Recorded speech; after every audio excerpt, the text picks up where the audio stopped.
여호와의 성전 곳간에 두었더라. 아멘. 할렐루야. 이 새벽에도 하나님 주시는 크신 은혜가 있기를 간절히 소망합니다. 오늘 우리가 읽은 이 7장 말씀은 우리가 지난 6장에 이어서 성전 건축이 계속해서 진행되는 과정을 말씀해 주고 있습니다. 그 가운데 솔로몬의 왕궁을 건축하는 내용이 함께 기록되어 있습니다. 이 7장 말씀은 두 부분으로 구분할 수가 있는데요. 1절부터 12절까지는 왕궁 건축에 대한 내용이고 13절부터 마지막 51절까지는 성전 내부 시설에 관련된 그런 내용입니다. 그리고 7년간의 성전 건축을 마무리한 솔로몬은 이제 자신의 왕궁을 건축하기 시작을 합니다. 이 왕궁 건축에 대한 내용은 7장 1절부터 12절까지 비교적 짧은 그런 내용으로 이루어져 있습니다. 기록된 분량으로는 성전 건축에 비해 너무나 작은 분량이지만 이 공사의 측면에서 봤을 때는 훨씬 규모가 큰 공사였습니다. 이 건축한 기간에서부터 성전과 왕궁은 확연하게 비교가 됩니다. 성전을 건축하는데 7년이 걸렸지만 이 솔로몬은 자신의 왕궁을 13년에 걸쳐서 준공하였다고 말씀하고 있습니다. 또 왕궁의 크기는 길이가 100규빗, 너비가 50규빗, 그리고 높이가 30규빗이었습니다. 우리가 대략적으로만 살펴봐도 성전 건축에 비해서 2배 이상의 큰 공사라는 것을 우리가 확인할 수 있습니다. 또한 오늘 말씀 2절에 보면 레바논 나무로 왕궁을 지었다라고 그렇게 말씀하고 있는데요. 이것은 성전을 건축할 때 사용했던 그 레바논 백향목을 의미하는 겁니다. 즉 성전을 지을 때 사용했던 동일한 재료로 지금 왕궁을 건축하고 있다라고 말씀하고 있는 것입니다. 또한 9절 말씀에 보면 이 집들은 안팎을 모두 귀하고 다듬은 돌로 지었다라고 말씀하고 있습니다. 특별히 귀하다라는 표현을 우리 9절과 10절, 11절에 3번에 걸쳐서 반복적으로 언급하고 있습니다. 이것은 지금 솔로몬이 자신의 왕궁을 건축하는 가운데 최고의 것들로 지금 건축하고 있다는 것을 지금 언급하고 있는 것입니다. 지금 이 솔로몬이 이 왕궁을 건축하는 이 모습은, 이 장면은 지금 하나님께서 솔로몬에게 약속하셨던 그 부귀와 영광이 성취되고 있다는 것을 지금 단편적으로 보여주는 장면입니다. 우리가 살펴봤던 열왕기상 5장에서 듣는 마음을 구하는 솔로몬에게 하나님께서는 부귀와 영광까지도 주시겠다라고 말씀을 하셨습니다. 지금 그 약속이 성취되고 있는 것입니다. 7년간이나 성전을 건축하며 많은 물질을 사용하였고 많은 재료를 통해서 성전을 건축하였음에도 불구하고 지금 그것보다 더 큰 그 공사를 진행할 수 있다는 것 자체가 지금 솔로몬과 이스라엘 그 나라 가운데 하나님께서 얼마나 많은 부귀를 주셨고 영광을 주셨는지를 우리가 살펴볼 수 있다는 것입니다. 그런데 성전 건축에 비해서 굉장히 더 훨씬 규모도 크고 더 많은 시간을 투자해서 진행되고 있는 이 왕궁 건축에 대한 내용은 몇 장에 걸쳐서 진행된 이 성전 건축에 대한 내용에 비해서 터무니없이 작게 기록되고 있는 것을 우리가 확인할 수 있습니다. 이것이 무엇을 의미할까요? 이 이스라엘의 왕궁을 지금 하나님의 임재의 상징인 이 성전에 부속되는 것으로 보고 있는 것입니다. 성전이라는 것은 우리가 잘 알고 있듯이 우주의 만물이신 하나님의 임재를 상징적으로 나타내는 곳이며 또한 실제로 임하는 곳입니다. 하지만 왕궁은 하나님으로부터 통치권을 위임받은 이스라엘의 왕이 머무는 곳입니다. 이스라엘의 나라 가운데 성전이 건축되고 왕궁이 건축된다는 것은 단순히 건물이 하나 세워지고 또 하나의 건물이 세워지는 것, 그 이상의 의미가 있는 것입니다.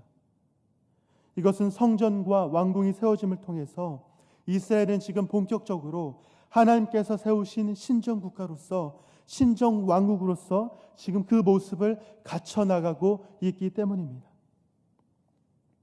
하나님께서 솔로몬에게 허락하신 그 성전과 또 이 왕궁을 통해서, 또한 솔로몬에게 베푸신 또 부귀와 영광을 통해서 이스라엘 백성들은 하나님의 영광을 바라보게 될 것입니다. 왜냐하면 하나님께서 이스라엘의 왕이시기 때문입니다. 그리고 솔로몬은 그 하나님께서 세우신 이스라엘의 왕으로서 그 자신의 모습을 나타냄을 통해서 하나님의 영광의 대리자로서 이스라엘 가운데 그 나라를 통치하며 그들에게 하나님의 영광을 증거하는 그런 역할을 감당하게 될 것입니다. 이것이 이스라엘이 신정 왕국으로서, 신정 국가로서 살아가야 할 삶의 모습인 것입니다. 사랑하는 여러분, 우리가 이 왕국이 건설되어지는, 이스라엘의 이 왕궁이 건설되어지는 이 모습을 보면서 그것 가운데 드러난 하나님의 영광을 우리는 살펴볼 수 있습니다. 이스라엘의 나라는 신정 국가로서, 하나님을 왕으로 모시는 신정 왕국으로서 하나님의 영광을 나타내는 삶을 살아가야 합니다.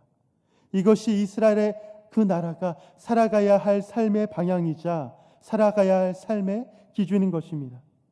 그들이 하나님의 통치를 인정하고 그 뜻대로 살아갈 때 하나님께서는 그들의 왕으로서 영광을 받으실 것입니다. 또 성전과 왕궁은 지금 그것을 우리에게 상징적으로 보여주고 계신 것입니다. 이것은 우리 그리스도인의 삶도 마찬가지입니다. 우리 또한 하나님을 왕으로 모시는 하나님의 백성으로서 살아가야 할 줄로 믿습니다. 우리의 삶을 통해서 하나님의 영광을 나타내는 그런 삶이 되기를 간절히 소망합니다. 특별히 이 자리에 함께하는 모든 성도님들의 그런 삶 가운데 하나님의 백성으로서의 영광을 나타내는, 하나님의 영광을 나타내는 삶이 되기를 간절히 축원합니다.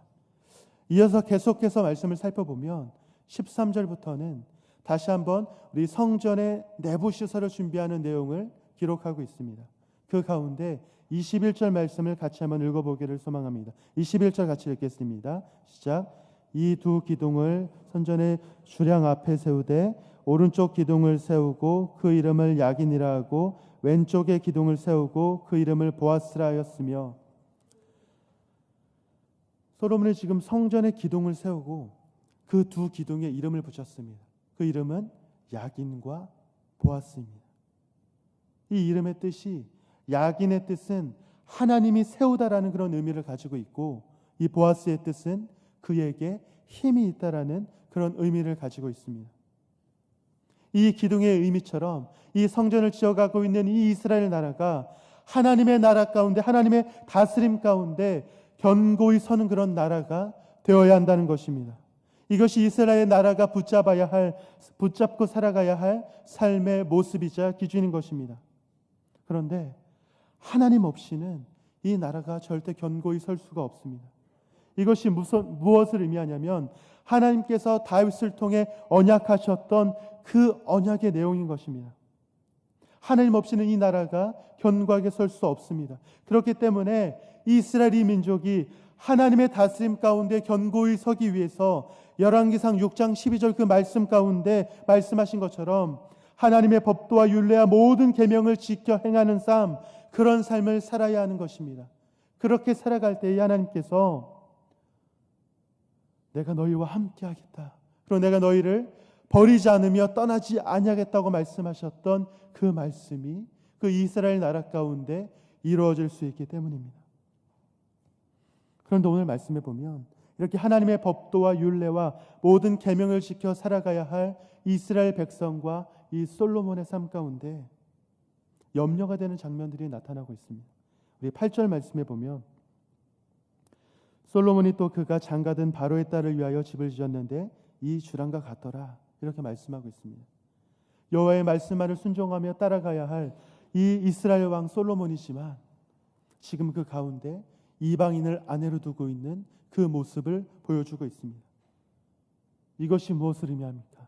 단순히 아내를 한 명 더 두고 안 두고 그런 의미가 아니라 지금 이스라엘의 왕 솔로몬이 하나님을 경외하지 못하고 하나님만을 의지하지 못하며 불순종하여 이방신을 섬기고 그 자신이 사랑하는 여인들이 따르는 그 신을 섬기게 되는 그 모습으로 지금 나아가고 있다는 것입니다.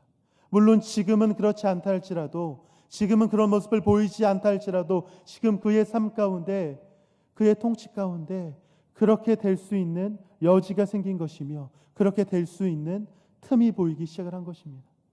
그리고 더 나아가서 우리가 알고 있듯이 솔로몬 왕은 자신이 사랑하는 수많은 이방 여인들, 또 그들이 섬기는 그 신들을 섬기는 그런 삶을 통해서 하나님과 점점 멀어지는 삶을 살아갔다는 것을 우리가 잘 알고 있습니다. 지금은 아무것도 아닌 것 같지만 이 작은 불순종들이 결국은 하나님이 아닌 다른 것에 마음을 쏟게 하며 하나님으로부터 멀어지게 하는 계기가 된다는 것입니다. 사랑하는 여러분, 우리가 가장 영광스러운 위치에 있을 때, 또한 그런 상황 가운데 있을 때가 우리가 우리의 삶을 더욱더 되돌아봐야 하며 점검해야 하며 우리의 신앙을 지켜야 할 때임을 기억하시길 소망합니다. 지금 솔로몬과 이스라엘 백성들은 그 어떤 때보다도 성전이 지어지고 왕궁이 지어지는 그 영광스러운 시기를 보내고 있습니다. 하지만 그 순간에 신앙을 지켜내는 것이 너무나 중요하다는 것입니다. 왜냐하면 그 순간에 작은 불순종이, 작은 틈들이, 작은 그런 실수들이 나아가서 하나님께로부터 멀어지게 하는 그런 더 큰 불순종으로 나아가게 하는 그런 계기가 될 수 있기 때문입니다. 우리의 신앙도 마찬가지입니다. 모든 것이 다 이루어졌다라고 느껴지는 그 순간이 가장 위험한 순간입니다. 그때가 우리의 마음을 틈타기 가장 쉬운 때이기 때문입니다. 이럴 때일수록 우리는 신앙의 본질에 집중해야 합니다. 비록 우리의 삶 가운데 우리가 실수도 하고 넘어지기도 하고 우리 가운데 연약한 부분도 있지만 그럴 때마다 신앙의 본질에 집중해서 하나님의 말씀에 순종하고 그것을 지켜 행함을 통해서 하나님만이 나의 왕이 되시는 삶, 하나님만이 나의 통치자가 되시는 삶, 하나님만이 나의 다스리는 주관자가 되시는 그런 삶을 살아가야 하는 것입니다. 51절 말씀에 보면 솔로몬 왕이 여호와의 성전을 위하여 만드는 모든 일을 마친지라 이에 솔로몬이 그의 아버지 다윗이 드린 물건 곧 은과 금과 기구들을 가져다가 여호와의 성전 곳간에 두었더라 이렇게 말씀하고 있습니다. 성전과 왕궁까지 모든 건축이 다 끝났습니다. 하나님의 약속대로 다윗의 아들 솔로몬이 그 모든 건축을 이루었습니다. 이제 모든 건축 과정을 다 마쳤어요. 이것이 무슨 의미입니까? 하나님께서 약속하신 것을 다 이루셨다는 것입니다. 이제 남은 것은 이 성전과 왕궁을 건축했던 이 솔로몬과 이스라엘 백성들이 하나님을 왕으로 모시는 신정국과 신정왕국으로서 그 모습에 합당하게 살아가는 것입니다. 자신에게 주어진 그 성전과 그 왕국을 보며 하나님께서 명령하시고 우리에게 말씀하신 그 말씀을 붙들고 행하며 지키며 살아가는 삶, 그것이 지금 이스라엘에게 남겨진 그런 삶의 목표이자 나아가야 할 삶의 방향이라는 것입니다. 그렇게 살아갈 때 하나님께서 그들과 함께하며 그들을 버리지 않겠다라고 말씀을 하셨습니다. 성전을 짓고 왕국을 짓는 것이 끝이 아니라 이제 그것들을 바라보며 그 성전 가운데 임하시는 하나님의 임재를 경험하며 그 왕국 가운데 드러난 하나님의 영광을 바라보며 하나님의 그 통치가 우리 가운데 임하기를, 그 하나님의 다스림이 우리나라 가운데 임하기를 간절히 구하며 하나님의 말씀에 순종하며 그것을 지켜 행하는 삶, 그것이 이스라엘의 나라가 살아가야 할, 지금 이 순간 살아가야 할 삶의 모습이라는 것입니다. 사랑하는 여러분, 이스라엘 민족이 살아가야 할 이 삶의 모습은 오늘을 살아가는 우리에게 동일한 삶의 모습이 되기를 간절히 소망합니다. 우리의 삶 가운데 하나님의 말씀을 순종하고 지켜 행함을 통해서 하나님만을 왕으로 모시는 삶이 되기를 간절히 소망합니다. 성전의 영광과 왕궁의 영광을 맛본 솔로몬 왕이지만 그의 마지막은 불순종으로 인해서 점점 하나님으로부터 멀어지는 그런 삶을 살아갔다는 것을 기억하시기 바랍니다. 영광을 보고 못 보고 그것이 중요한 것이 아니라 그 이후에 우리가 어떤 신앙을 가지며 우리의 신앙을 어떻게 지켜내며 어떻게 살아가는가, 그것이 더 중요하다는 것입니다. 솔로몬 왕의 모습을 기억하면서 또한 이스라엘 백성의 모습을 기억하면서 우리의 신앙을 지키고 우리의 삶을 점검하면서 하나님만이 우리의 삶의 왕으로 모시고 우리의 통치자로 모시는 여러분들이 되기를 간절히 소망합니다. 그러므로 말미암아 하나님의 말씀을 지켜 행하는 삶, 하나님의 말씀을 붙들며 살아가는 삶, 하나님의 말씀을 전적으로 의지하는 삶을 살아가심을 통해서 하나님 나라의 백성으로서의 합당한 모습으로 살아가는 여러분이 되시기를 간절히 축원합니다. 기도하겠습니다.